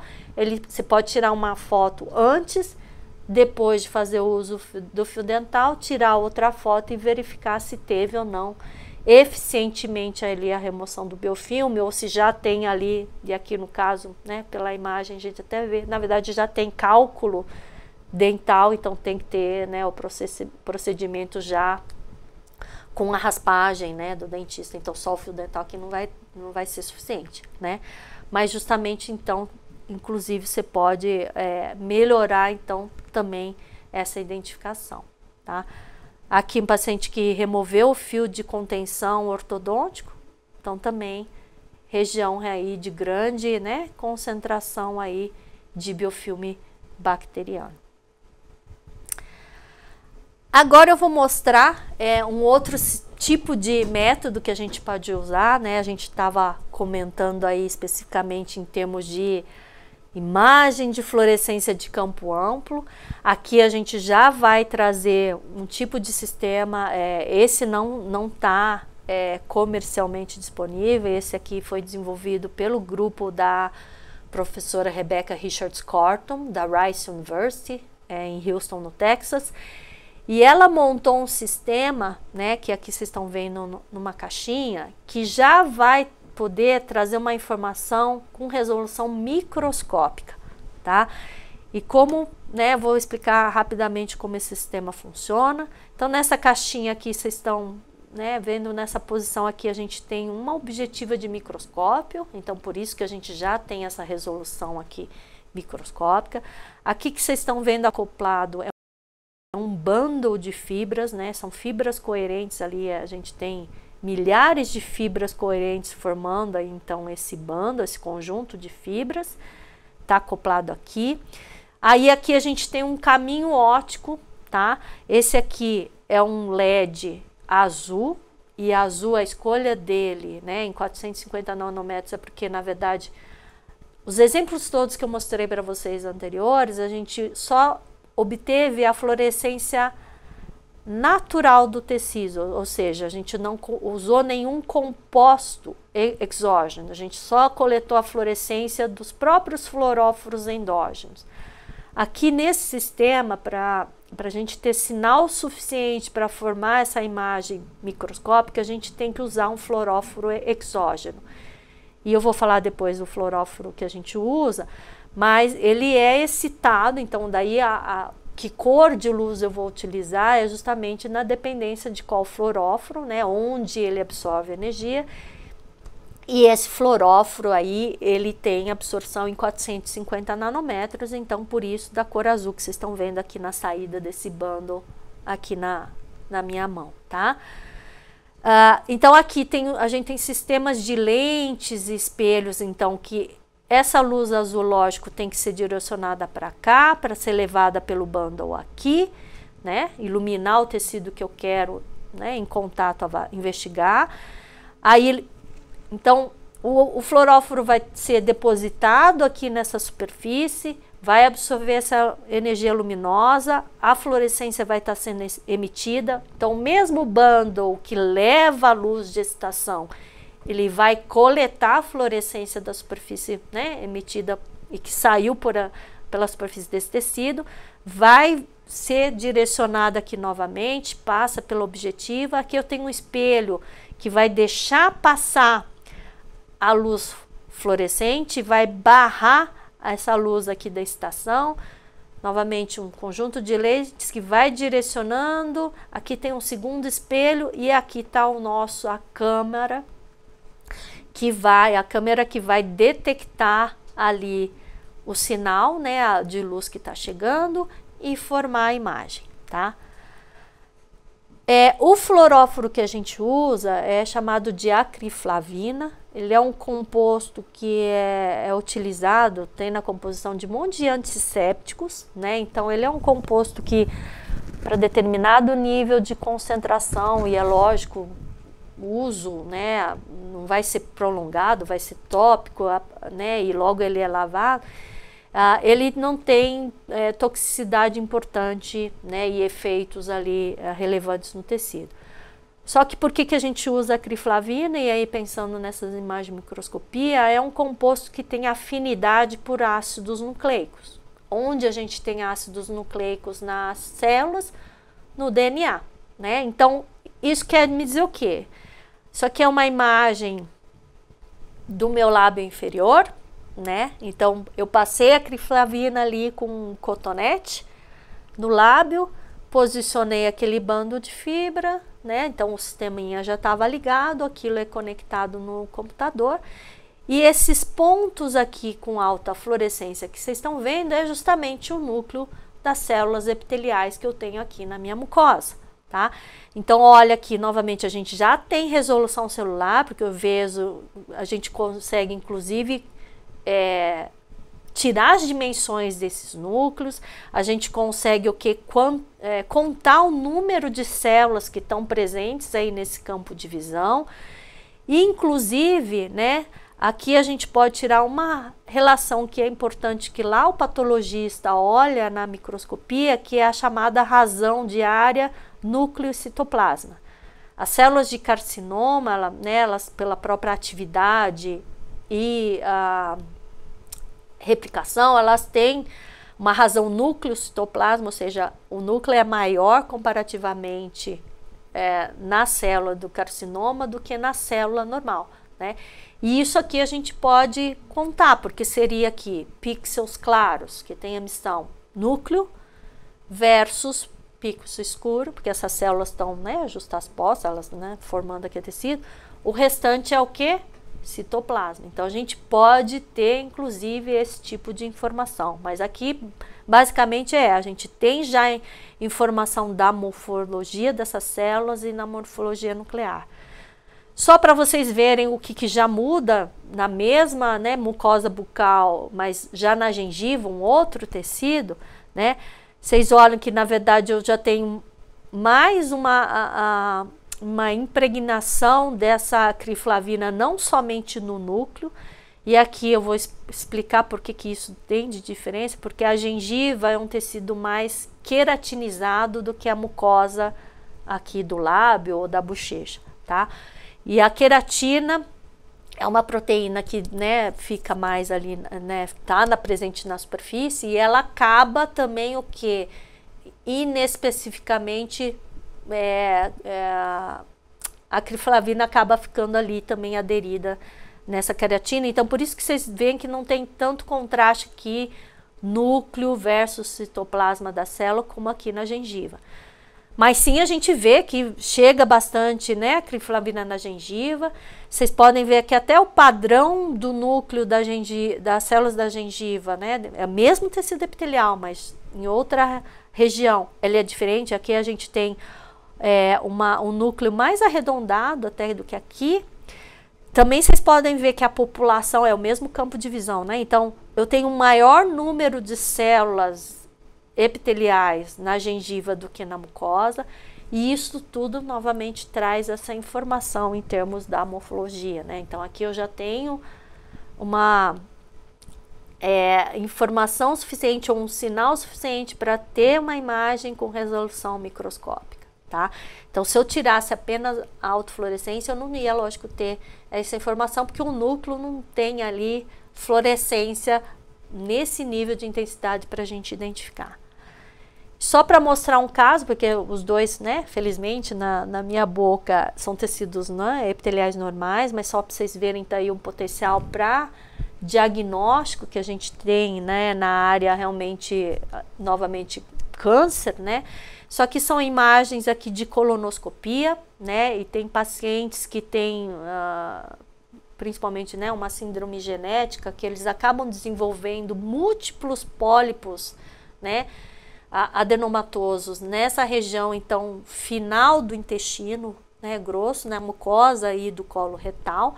E essas são imagens, então, esses pacientes têm que, numa análise com colonoscópio, né, o médico vai, né, avaliar as características desse pólipo, as quantidades, e aí eles precisam, né, fazer o diagnóstico e saber, vou remover esse pólipo, vai para a patologia, não, esse é um pólipo benigno, né, mas lógico, com uma informação macroscópica, né, novamente você não tem a resolução padrão ouro de diagnóstico, que é né, a nível celular da patologia. Só que a gente não fez durante o procedimento de colonoscopia. Esse paciente ele teve uma remoção desses pólipos, e o que a gente fez foi ex vivo, né? Então ao lado ali do centro cirúrgico a gente levou o sisteminha e fez a análise desses pólipos aqui ex vivo, né? Então aqui a gente sempre tira uma região normal, né? E esse é o padrão, né? Principalmente então dessa mucosa e padrão, na verdade, glandular dessas células que estão aqui presentes. Então vocês veem que tem, né, esse padrão de morfologia bastante circular, homogênea, mucosa normal. E um pólipo adenomatoso, vocês estão vendo que ele já tem, né, esses padrões, eles são mais alongados, né, da distribuição dessas células, né, nessas glândulas.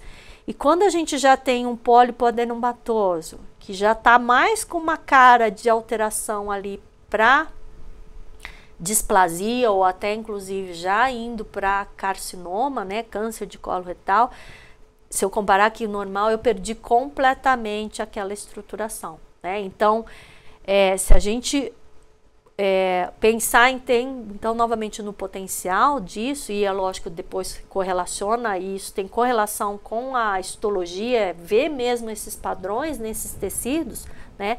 Você traz novamente uma possibilidade, porque a fibra, vocês viram o bando, né? A gente consegue passar pelo canal da colonoscopia, você pode levar a fibra lá, o médico vai poder estar vendo, localiza a posição em cada pólipo e já pode ter esse tipo de imagem. Então, novamente, auxiliando a esse médico, já podendo fazer a decisão, né? Esse pólipo eu preciso tirar, não, esse a gente pode acompanhar, né? Usualmente, esses pacientes têm que fazer uma colonoscopia a cada 6 meses, né?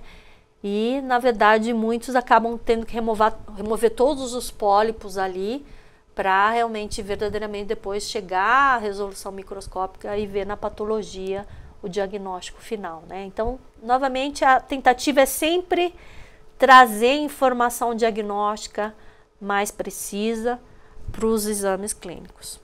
Bom, e para finalizar, a gente vai mostrar para vocês um outro método, né? Já não é mais de imagem, na verdade, a espectroscopia de fluorescência, então que vai gerar aquele tipo de gráfico que eu mostrei para vocês inicialmente. E a grande diferença, é lógico, que a resposta não vai ser ali uma imagem, né? A outra é que, como a gente coleta, né, tanto entrega como coleta a luz via fibra óptica, né, a gente vai ter uma análise pontual, né? Que nem eu mostrei também a imagem de microscopia, também é pontual ali, né? Mas de qualquer forma, como os outros métodos ali, né, sempre vai ser então não invasivo, não destrutivo, tem uma resposta rápida, e aí no caso a gente tem também essa quantificação relativa, né? Porque lembra, a gente vai trazer, né, nesses gráficos o quanto de luz que a gente está emitindo, ou quanto de luz você tem emissão de fluorescência proveniente daquele tecido para cada região espectral. Então, novamente, isso a gente consegue correlacionar melhor com os tipos de fluoróforos e essa concentração relativa dos fluoróforos que estão presentes naquele tecido, tá? Então, aqui é uma foto de um sisteminha, né, que a gente tem montado, né, nos nossos laboratórios, que a gente faz uso disso nos estudos, né, leva nas clínicas ou usa nos modelos animais. E basicamente, se eu falar que tipos de dispositivos a gente tem lá dentro, né, então sempre a gente vai ter uma fonte de luz, e aí no caso da espectroscopia, a gente sempre vai usar fontes de luz à base de laser, tá? E aí a gente vai ter, novamente, escolhas de comprimento de ondas mais específicos, dependendo do tecido-alvo que a gente quer buscar. Uma fibra ótica que a gente vai ter, então, na verdade, um conjunto de fibras óticas, né, que vai ter pelo menos uma, né, levando a luz de excitação, e uma ou mais de umas que vão coletar a fluorescência remitida do tecido. Novamente, essa análise é superficial, então eu tenho que estar com essa fibra em contato com o tecido-alvo que eu quero investigar, né? E as fibras que coletam vão estar conectadas, né, a esse equipamento que é chamado de espectrofotômetro, que ali a gente tem, novamente, a detecção da intensidade em função do comprimento de onda, né? E aí o processamento todo ali, né, num software, isso você conecta num computador, né, num laptop, que a gente já vai ter, então, essa informação, esse gráfico formado, né? Esse trabalho é um trabalho que foi feito, né, em mucosa de boca, tá? Então, também aquele sistema que a gente usou, imagem de campo amplo, também nesse grupo que, né, que eu estava trabalhando lá no MD Anderson, a gente tinha o sistema de espectroscopia, que na verdade a gente tinha duas informações. Acho que aqui ficou cortado, mas os gráficos aqui dessa coluna aqui, coluna A, são gráficos de espectroscopia de fluorescência, e os gráficos aqui dessa outra coluna direita, então coluna B, são informações da refletância, né? Então a gente usava essas duas informações no mesmo sítio ali de investigação, tá? E avaliando então diferenças que a gente tem entre mucosa normal, né, de boca, displasia leve, displasia moderada severa e câncer, né? Então vocês estão vendo que realmente a gente consegue observar diferenças tanto na fluorescência do padrão, né? Às vezes fica até evidente dependendo então do canal que a gente busca, porque inclusive a gente tinha ali uma ótica na ponta dessa fibra que a gente conseguia discriminar se a gente estava pegando a informação mais superficial, mais mediana ou mais profunda do tecido, né? E isso vocês estão vendo que traz consequências, inclusive se é uma alteração só de intensidade de fluorescência, ou a gente vai cada vez, né, nesses canais mais profundos, realmente tem uma modificação, inclusive, bem grande do que a gente chama envelope, né, desse espectro de fluorescência, tá? E a informação aqui de refletância é bem importante. Eu já comentei um pouquinho com vocês que um falso positivo que a gente tem, né, nesses trabalhos, principalmente em mucosa, são lesões inflamatórias, né? Porque daí, novamente, você tem maior vascularização, maior presença de sangue, maior presença de hemoglobina, maior absorção, né? E isso, a absorção ali, né, vai ter tanta absorção da luz de excitação como absorção de emissão de fluorescência de fluoróforos que estão presentes naquele tecido. Então, isso, no final das contas, apesar de eu falar assim, isso é espectro de fluorescência, mas já tem a contribuição, inclusive, né, de absorvedores que estão ali naquele tecido, porque a gente está coletando, né, a informação de luz que saiu do tecido, né, passou pela superfície e a gente conseguiu detectar, né, mas o que está tudo aqui dentro ocorrendo, a trajetória daqueles fótons, né, emitidos por fluorescência, às vezes vão ter uns que foram perdidos, né, não saíram porque foram absorvidos. Então, quando a gente tem essa informação da refletância, isso traz realmente um poder melhor para a gente verdadeiramente analisar esses espectros aí de fluorescência.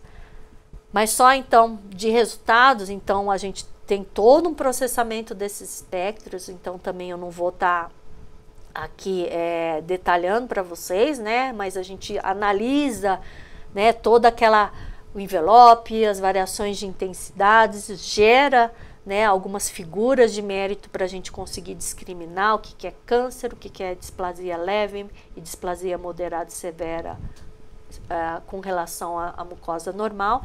E vamos gerando então esses algoritmos e no final ter essas taxas, né, como vocês estão vendo aqui, tanto de especificidade como de sensibilidade, sempre com aquela ideia. Isso é uma medida que a gente faz no paciente, né? Lógico que esse banco de dados foi gerado, né, num estudo clínico que a gente tirava a medida no paciente, depois esse paciente ia para a cirurgia, ia fazer a biópsia e a gente correlacionava com a patologia. Mas aí, com esses valores aqui, o que a gente pode fazer? A gente já treinou o computador a reconhecer esses padrões de fluorescência. Então, um paciente que não participou do estudo clínico, mas que eu vou avaliar por esse método, né, eu tenho esses níveis, né, de especificidade e sensibilidade de acertar um diagnóstico para câncer de boca, né, porque a gente já estudou ali, né, nos ensaios clínicos, o quanto que é o potencial dessa técnica. Então, pode novamente auxiliar, né, realmente ao clínico a localizar o sítio de biópsia e depois ter a confirmação em termos da patologia, tá? E para mostrar para vocês, né, uma área interessante que não é tanto do câncer, lembra que eu falei para vocês que a fluorescência a gente vai inclusive tem sensibilidade para a gente ter avaliação de estado metabólico dessas células e desses tecidos, né? Esse é um exemplo que a gente fez num trabalho aí junto com a Faculdade de Medicina de Ribeirão Preto, o grupo de transplante, que a gente foi ver o potencial da técnica de espectroscopia de fluorescência para avaliar a qualidade do enxerto hepático, ou seja, a qualidade daquele órgão, né, no caso o fígado, né, para ser realmente transplantado no paciente que necessita aí desse órgão, né.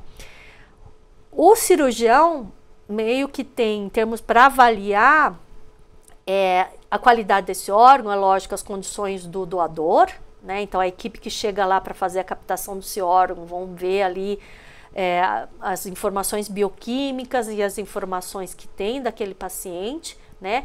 Vão fazer uma análise macroscópica ali daquele órgão, vai ter um processo que é chamado de perfusão, que tem a remoção do sangue, substituição por líquido de preservação, mas basicamente ele tem uma informação ali geral macroscópica de como está aquele órgão, né? Porque qualquer análise bioquímica posterior para analisar esse enxerto hepático leva tempo, né? E quando sair esse resultado já não é aquela verdadeira, né, condição metabólica, porque uma vez que a gente remove esse órgão, né, ele vai, lógico, sofrer uma degradação natural, porque, né, você já não está tendo circulação do sangue, não está chegando nutrientes, não está chegando oxigênio, né? E se eu pegar uma amostra desse tecido, fazer toda uma análise bioquímica, se demora meia hora, 40 minutos, 2 horas, a minha resposta é daquele tempo anterior da biópsia, né, ou da coleta, e não daquele tempo real, tá?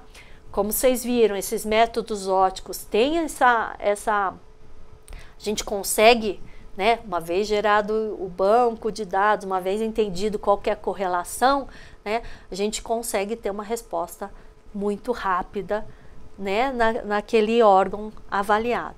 Então, lógico, a gente iniciou os trabalhos em modelos animais, então vocês estão vendo aqui o ratinho, né? Então a gente simulou esses processos, né, que são realizados no transplante de fígado no animal. Então, inicialmente a gente coleta o espectro de fluorescência desse órgão antes do processo de perfusão, essa é a curva preta aqui em 0. Depois esse animal é perfundido, né? Esse órgão é removido, né? E a gente foi ao longo do tempo coletando, né, diferentes tempos aqui o espectro de fluorescência e as modificações e, né, guardando essas modificações espectrais. E aqui a escolha pelo método que a gente, para poder avaliar qual que era o verdadeiro estado metabólico desse órgão, a gente escolheu um tipo de análise bioquímica que é chamada avaliação da taxa de respiração mitocondrial, né? A mitocôndria é a organelo da célula onde a gente tem a produção, né, de energia, então ele é uma organela realmente importante ali de análise do metabolismo. Então o que a gente fazia? Para o mesmo tempo que a gente tem de coleta espectral, a gente removia desculpa, não removia a amostra do tecido, usava, né, outro órgão, mas nesses mesmos tempos conseguia obter, então, fazer a extração dos hepatócitos, a extração das mitocôndrias, e isso é analisado em sistemas que justamente avaliam a resposta mitocondrial, né, e tiram esses valores de taxa de respiração e como que está a capacidade dessas mitocôndrias. Então, uma análise bioquímica que depende, então, de extração, tempo de processamento, mas que a gente tinha nos mesmos tempos da análise espectral. E como vocês estão vendo, principalmente quando a gente já vai em tempos mais prolongados, a gente tem, né, modificações, inclusive, de espectro, né, do formato. Começa a ter bandas aqui, e isso é que bioquimicamente está alterando, né, aquele tecido. Mas aí, processando todos esses dados e uma resposta que a gente vê aqui, alta correlação, né? Então, informação que a gente tira do espectro, informação que a gente tirou da resposta de respiração mitocondrial, a gente viu que tem uma alta correlação da porcentagem de redução que a gente vai estar tendo em função do tempo pós-remoção do órgão, né? E que, então, vocês estão vendo o comportamento dessas curvas é muito semelhante, né? Então, basicamente nos diz que a informação que eu tiro da fluorescência está bem correlacionada com a taxa de respiração mitocondrial em função do tempo. Então, isso é um método que pode ser, talvez, utilizado com esse intuito que a gente quer de avaliar a característica daquele órgão. Um segundo modelo que é importante, principalmente para a escolha do órgão do doador, é o grau de esteatose hepática, ou seja, o grau de acúmulo de gordura que a gente tem no fígado. Porque naturalmente a gente tem um nível de acúmulo de gordura, né? E dependendo dessa concentração de gordura, né, no fígado, isso pode ser uma contraindicação para usar esse órgão para transplante. Então, novamente, existem métodos bioquímicos que a gente consegue quantificar esse nível de esteatose, mas, claro, são métodos, novamente, que levam tempo para processar e você obter a resposta. Então, nesse modelo, a gente induziu 3 diferentes níveis de esteatose, né, no animal. Então, aqui vocês estão vendo um órgão normal, e aqui um nível já de esteatose severa, né? Então vocês veem que modifica, né, a gordura ali presente, modifica inclusive a coloração macroscópica desse órgão. E aí a gente tirou os espectros de fluorescência para esses diferentes, né, níveis de esteatose. Então primeiro a gente induz a esteatose nos animais, tira os espectros e desse órgão faz o processamento bioquímico e quantifica vocês estão vendo, miligramas, né, de gordura em função da quantidade, né, em gramas do peso do fígado seco, né? E aí também a gente achou uma correlação bastante interessante, né? A gente gerou aí um chamado fator de fluorescência associado à esteatose, que a gente viu realmente que tem uma diferença estatística nesses 3 níveis de esteatose que a gente avaliou, e que depois, inclusive, essa correlação, quando a gente vê uma correlação linear aí, é que realmente esse nosso fator gerado, a gente consegue correlacionar diretamente com a quantidade de gordura que foi quantificada, tá? Então, novamente, mais um fator interessante que a gente poderia de fazer uma análise para a área de transplante. E o terceiro modelo que a gente usou animal é porque nesse processo entre fazer a perfusão, ou seja, remover o sangue, substituir pelo líquido de perfusão, né? Esse órgão é removido, depois esse órgão é transplantado. Aí vai ter o que? O cirurgião vai lá, reconecta, né, com os vasos todos ali, aquele fígado no paciente que está sendo transplantado. E esse órgão começa a receber o que? O sangue do paciente, né? Então tem o processo chamado de reperfusão. E esses processos aí de perfusão e reperfusão acabam gerando um nível do que? Morte de uma certa concentração ali de hepatócitos. Porque, né, uma você remove o sangue Então tira todo aquele procedimento, depois mantém ele frio, aí vai no paciente, volta a temperatura corpórea, entra o sangue. Então isso tudo são o que? Estresse que você está gerando ali naquele órgão e naquelas células.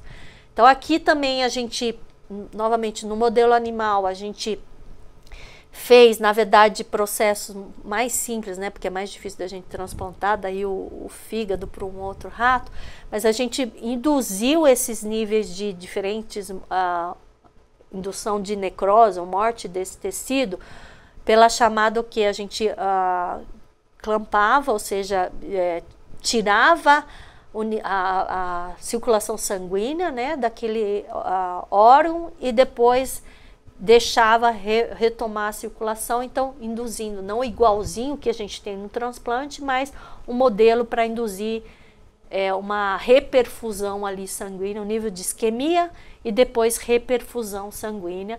E aí a gente foi novamente vendo as alterações de fluorescência e ao final a gente coletava esse órgão, esperava, né, lógico, tinha um certo tempo depois e verificava qual que é o nível de indução de necrose, né, que a gente obtinha, né? Então, novamente, para diferentes níveis de necrose e de alterações espectrais, né, a gente processa essas variações e esses dados, né?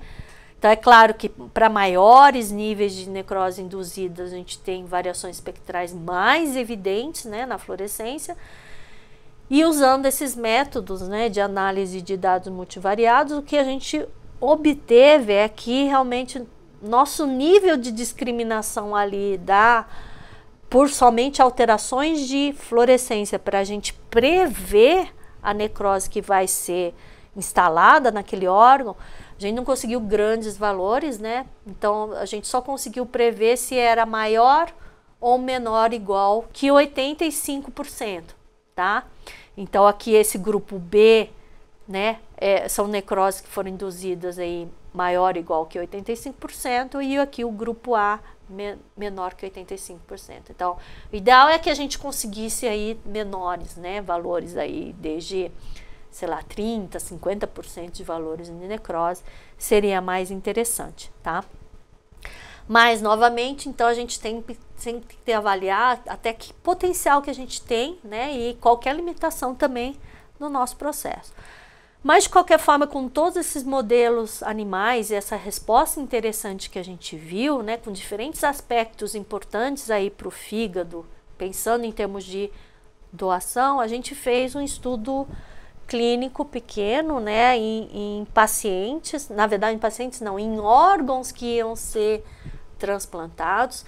E aqui, é claro, é importante eu frisar que nenhum modo a análise foi feita e o cirurgião fez uma avaliação usando a fluorescência para ele poder fazer realmente a escolha se o órgão ia ou não ser rejeitado para transplante, né? Na verdade, esses dados todos, né, vem tudo isso depois, mas o que a gente tem, novamente, já, então, a gente ia junto com a equipe de captação, coletava a variação da fluorescência do fígado nessas diferentes fases. Então, antes da perfusão é a autofluorescência, depois que é feita a perfusão a frio, né? Então, ou seja, tem nessa fase aqui, uma das fases, depois dessa substituição do sangue pelo líquido de perfusão, né? Modifica bastante, né? Lembrando, a gente tira o sangue, você consegue coletar muito mais fluorescência desses presentes ali, né, nos fluoróforos endógenos. E aqui outra fase é depois da reperfusão, que é, ou seja, então esse órgão foi transplantado, reconectado o fígado, já tem o sangue do paciente chegando, então lógico muda, né, já não está no gelo, né, já começa a normalizar a temperatura, né, e também já vai, né, a entrada do sangue já vai mudando, né, e aí a gente gera novamente algum parâmetro aqui, né, e é aqui que a gente está vendo, então o valor de autofluorescência é o nosso inicial, né, então normalizado aqui em 1, perfusão a frio aumenta bastante esse valor da fluorescência, backtable na verdade é a fase então que chegou o órgão, porque normalmente é de um hospital a outro, de um município a outro, né, então esse órgão é removido do doador, chega no hospital do transplante, né? No nosso caso era o Hospital das Clínicas da Faculdade de Ribeirão Preto, e a gente tirava uma outra medida, porque às vezes isso demora 2 horas, 3 horas, 4 horas, 10 horas, né, para chegar, então, né, dependendo das distâncias, né, tirava uma outra medida aqui, que é imediatamente antes desse órgão realmente ser transplantado no paciente.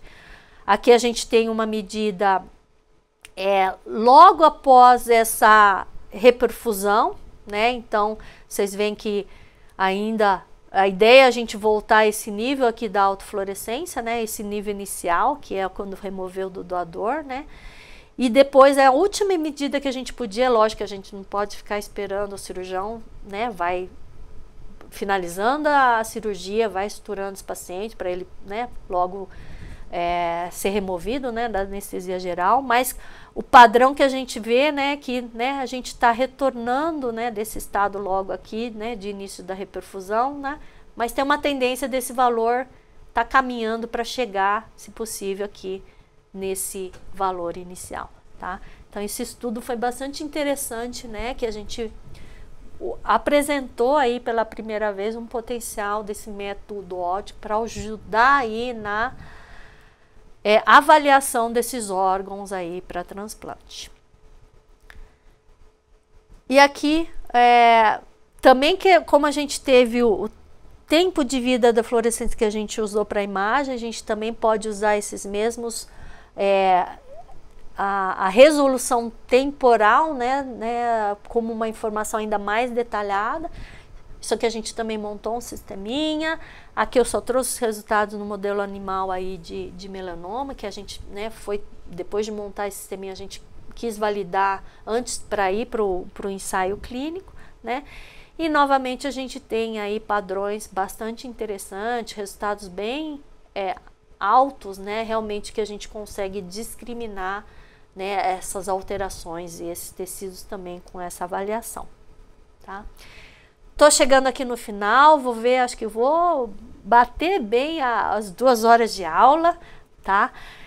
E só para resumir tanto que a gente viu, né, que eu acho que o mais importante que eu queria mostrar para vocês, né, na aula de hoje é realmente as possibilidades que a gente tem, né, usar o diagnóstico óptico por fluorescência, seja para o método de imagem, aí a gente tem campo amplo, microscopia, técnicas de espectroscopia, fluorescência resumida no tempo, né, diferentes métodos à base de fluorescência que constituem uma avaliação do tipo não invasiva, que eu posso fazer, né, realmente essa análise no próprio paciente e que tem realmente uma sensibilidade para poder avaliar características bioquímicas e também, inclusive, metabólicas desses tecidos biológicos. Então, novamente, trazer uma informação mais detalhada para o clínico, já ter uma ideia mais específica do que é aquela alteração, aquela lesão, ou inclusive como está o estado metabólico daqueles tecidos